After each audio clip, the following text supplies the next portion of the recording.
Warm welcome to all of you joining me in this particular live event. I hope we are live actually. And I just want to confirm we are live so that we can start off this particular uh, live event.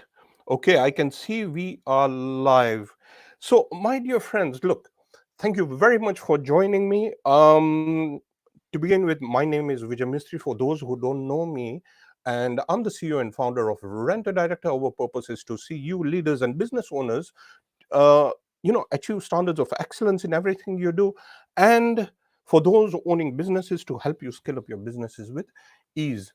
And today, I want to share with you the 5 proven strategies on how you can retain employees, because this is key and this is critical. Now, before I start this live event, I just want to apologize because my business partner, he could not really join me due to unforeseen circumstances. His name is Soin Shah. He's based in Nairobi, Kenya, but unfortunately he couldn't join. But look, this is going to be a condensed session, and I press upon you to take as many notes as you can. Please say hello, and wherever you are, tuning in from, we are live on YouTube as well as LinkedIn.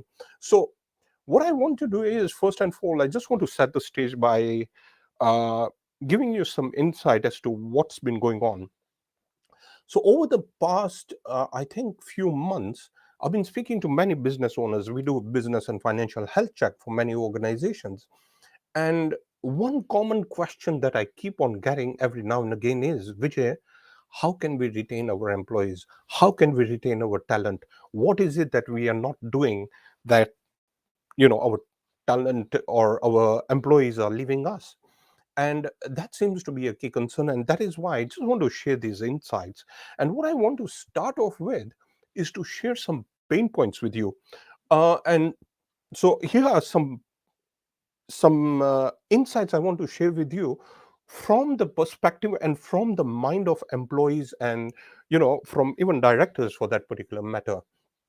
So let me start with this one particular example, or practical one, is that I was a director in one particular organization. It was a service organization, and we had a meeting. We had these sort of board meetings, and what happened is one director, she sort of voiced out and she challenged a decision, and what happened is this other director, he sort of shut her down completely. He just said no, and the approach was not really good enough. And after the meeting, when I spoke to her, she was actually tearful, and she said that I'm completely sort of, she was intimidated, and she's saying that this is not how you treat, this is not how you approach. So this was one of the key pain points which I wanted to share with you. And here's what happens is that her thinking is suppressed, her perceptions are suppressed, her insights which she wants to share are suppressed, the intelligence level, she will be sort of fearing to share and come out openly because of what really happened. So there are very many components to this. So this was one of the pain points. Another pain point that I want to share with you. So there's this administrator whom I was coaching, and what happened is that I was just I was coaching this administrator, and I was asking her that how's your job and what's happening, and she's saying I'm just not happy. And she's saying that I even have systems which can improve my this organization, which can transform and make it more efficient, but I'm not going to share. And I said, why wouldn't you do that? And she's saying, because the manager is going to take credit for this particular system which I have. So I said, why don't you go and speak to the CEO? And she said, I did. And here's what happened. She said, I went to the CEO's office, and the CEO, she looked up at me and she said, hey, wait a minute. And I told her that, look, I need a dialogue with you. I want to speak. I need a one on one with you. And she said, hey, wait a minute. Your line manager is Juliet, the manager. And she said that go talk to Juliet. If anything, if you have any concerns, speak to Juliet. I'm the CEO. The disconnect, my dear friends, the disconnect. That was another big pain point. Before I move to the third pain point, I just want to give a shout out to Rebecca Jenkins. Thank you very much for joining. Rebecca is a good friend, and We are associates as well. And Elijah as well. Thank you very much, Elijah, for joining as well. So the third pain point. So let me take this a bit further. So what happened here is that during my school days I used to play hockey, and I remember this vividly. So when we were playing hockey, we were playing against another team, which was which was a good team as well, and we had this coach, and we won the game. After we won the game, in the dressing room itself, the coach was, giving us a pat on our back, and he was saying, "Well done, fantastic, absolutely brilliant job done." He was just giving everybody, just thanking and recognizing everybody. But there were two substitutes on the bench who were completely ignored. So when I walked out of that particular dressing room, and I was walking with the two substitutes, they were completely demotivated, dejected as well. Similarly, my dear friends, in organizations, in businesses as well, you will note that this is one key problem, is that that recognition and connectivity is just completely missing. So this was another key problem. I'll just share a couple more so that you get a bit of insight here.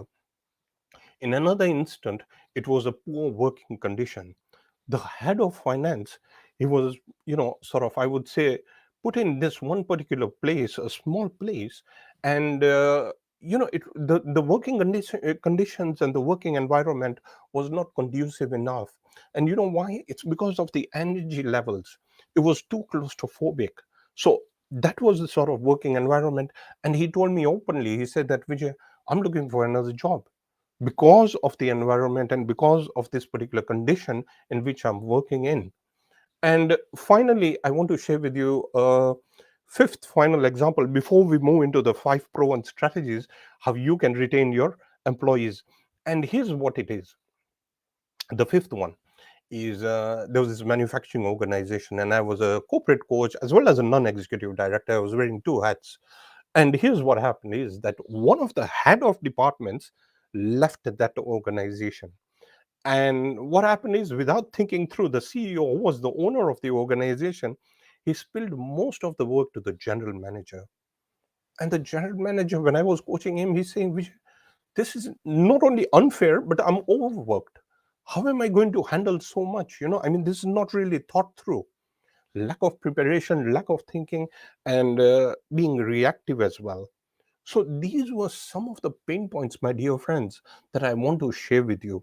Now, let's go into how these strategies, and I'll give you examples as well, how this has really worked in organizations which have really grown and which have managed to retain talent.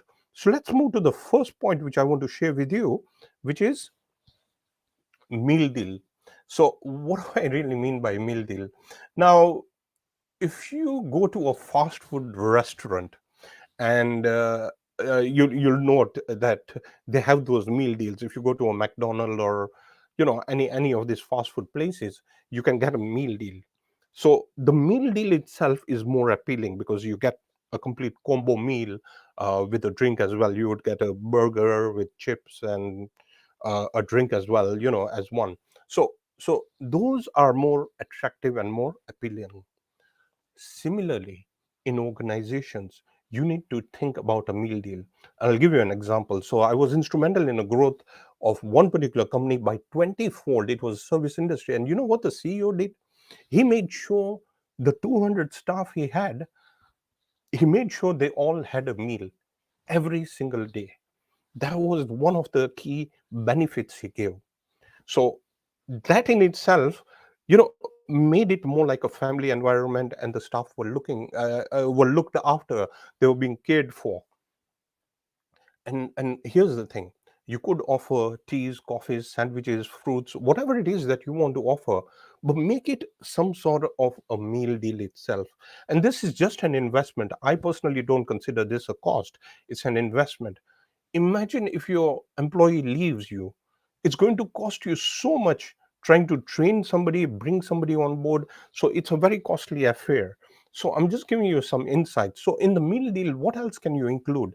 You could include things like mental wellness programs, because right now mental health is a key concern in many organizations. Stress, frustration, overwhelm, all that is a key concern in many organizations, and we know that.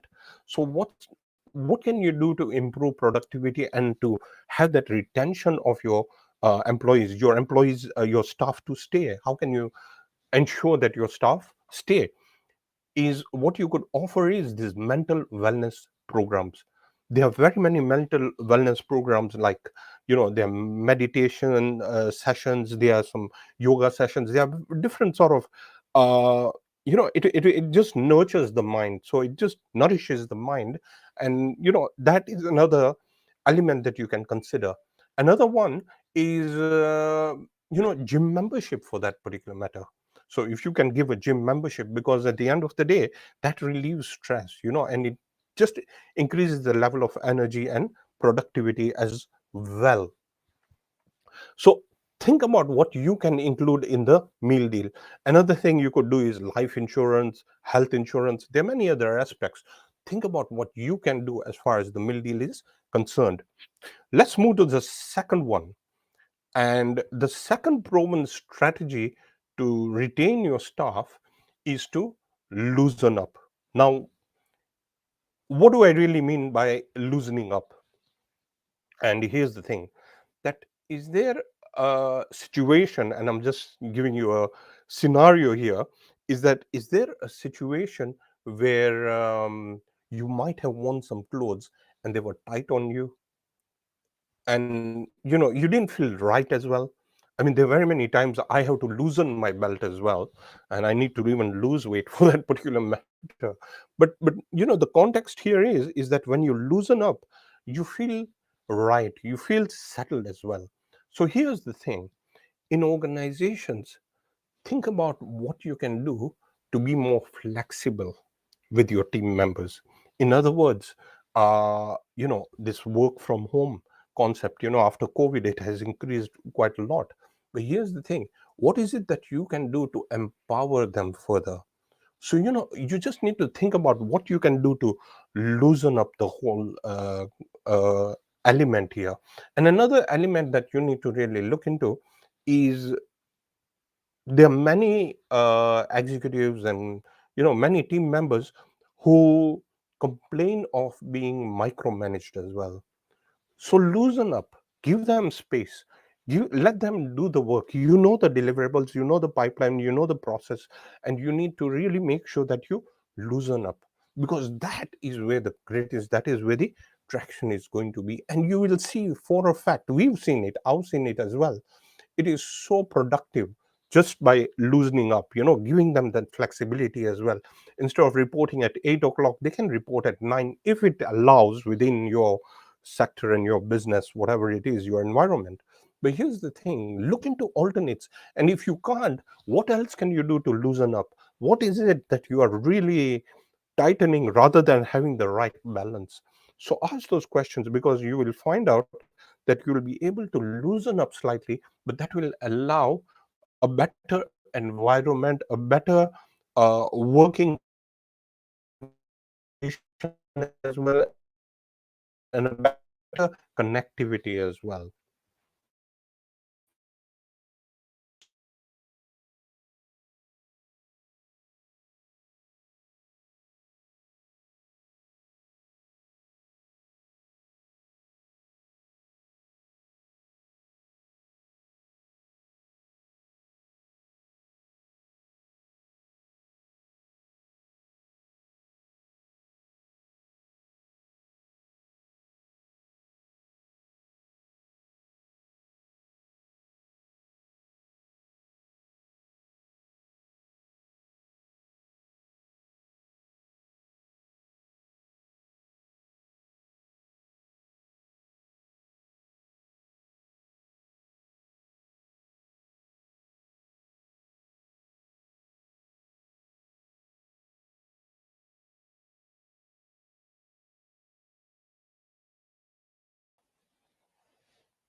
Hi, hi, hi.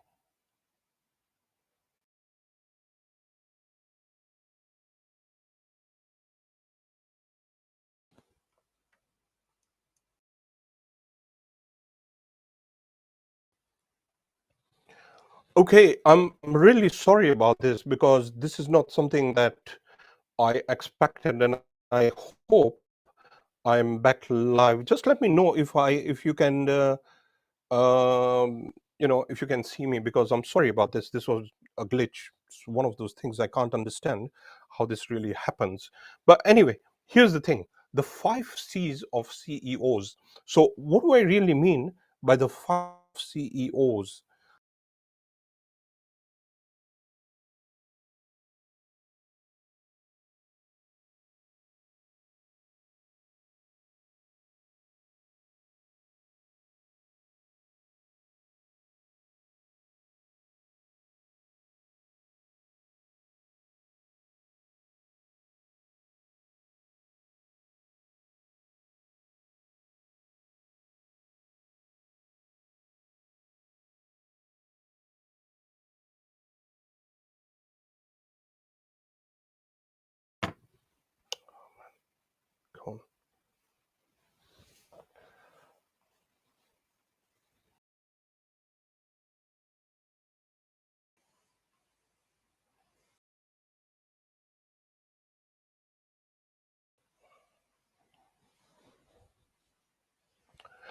Okay, I hope you can see me. I'm really sorry. This has really, I'll try rushing this up. But the 5 C's of CEOs are, and just let me know if I'm live.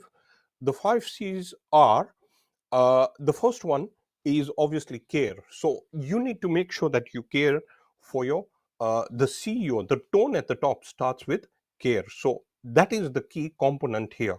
That is the first component. Is the CEO needs to make sure that he or she cares for the people that they have. The second C is coaching, making sure there is that coaching mechanism in the organization itself, because that is key. So you need to make sure that there is enough coaching concepts within the organization, and that will permeate to the rest of the staff. The third C is communication, making sure that you communicate properly, because the frequency with which you discuss with others is going to be different from what you discuss with other stakeholders. For example, your head of department, you'll be talking something else, while if you're talking to a stakeholder, it will be in a different frequency altogether. So you need to really adapt accordingly. That is key. Another C is clarity.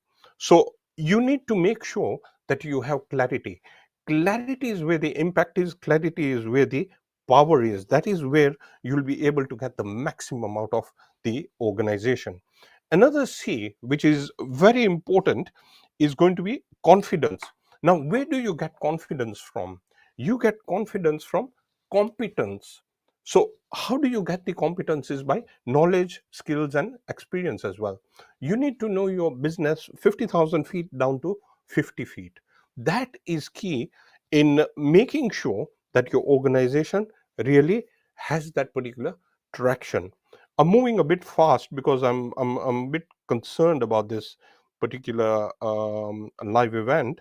So let me move to the next one, which is Bullseye. Now, have you ever played a dart game?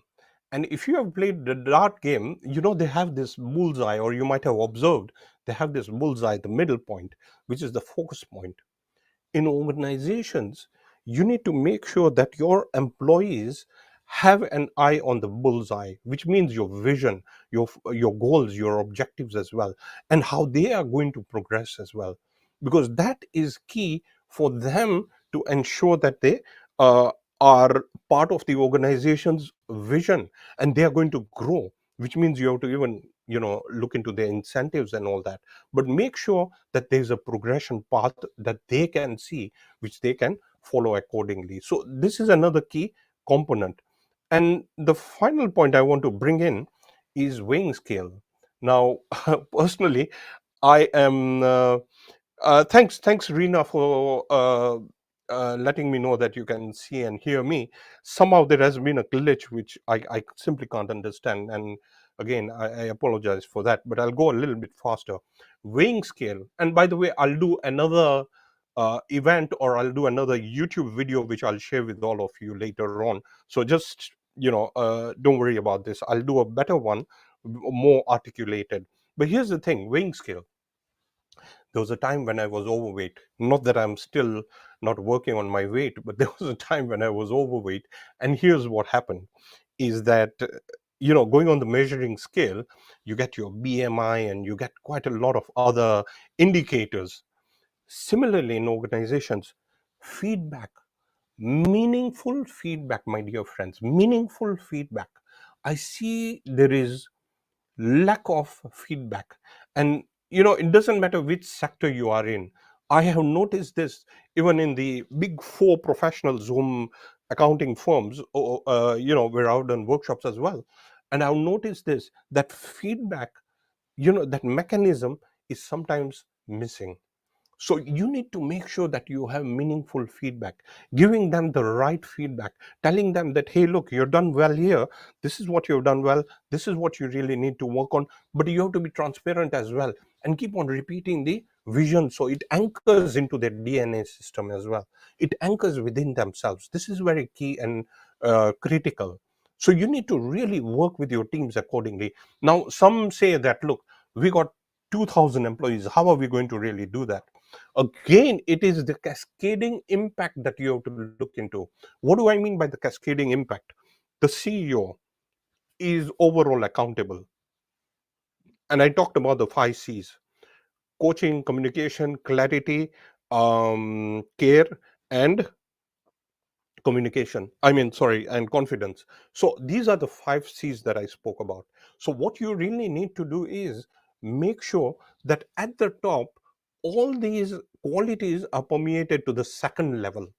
That is very important. Once you have it at the second level, then it is going to cascade and permeate to the rest of the organization, my dear friends. And you will see that it is going to make a more effective impact to the growth of your organization. Team members, employees, they need to feel part of the organization. They want to be part. They need to know, and they need that connectivity. So feedback is so important, and they see the measures that, look, we've done this, we've done better than what was expected. And celebrate milestones as well. This is again a key component why the highly successful win, because they keep on recognizing the team members. They celebrate milestones as well. And those who have underperformed, what are you going to do? You're going to coach them, you're going to give them the guidance, you're going to pay a little bit more attention to them to make sure that they are on track.